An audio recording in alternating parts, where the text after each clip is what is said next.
स्वानंद व्याख्यानमालेचा आणि ग्रामीण भागात शहरात विविध उपक्रमातून जी यशस्वी वाटचाल चाललेली आहे, मी स्वतः त्याचा चाहता आहे।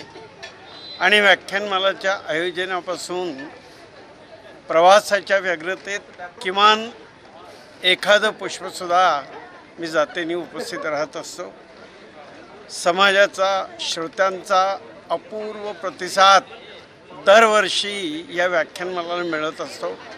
सामूहिक चिंतन, इंग्रजीत ज्याला टीमवर्क म्हणतात, असा प्रतियश संघ संस्कारातल्या कार्यकर्त्यांचे अथक प्रयत्न आणि त्यामुळे ही समाजाने मान्यता दिलेली स्वातंत्र्यवीर सावरकर व्याख्यानमाला आणि यांचं हे सेवा कार्याचा विस्तार हा वाढत चाललेला आहे।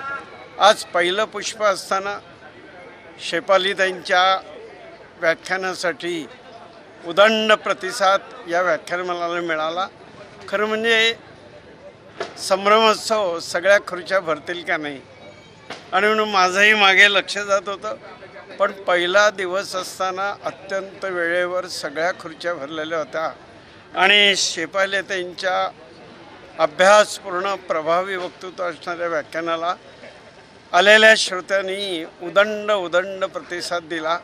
आस्था, व्यवस्था, रचना ही सगळीच अनुपम होती आणि म्हणून उद्याचा जो मिलिंद कांबळे आणि सहकाऱ्यांचा स्वातंत्र्यवीर सावरकरांच्या सगळ्या गीतांवर, रचनांवर गायनाचा कार्यक्रम आहे, त्यालाही श्रोत्यांनी उदंड प्रतिसाद देऊन 6:45 वाजता या ठिकाणी उपस्थित राहावं। स्वानंदच्या सगळ्या सेवाभावी समर्पित कार्यकर्त्यांना मी मनपूर्वक अभिवादन करतो।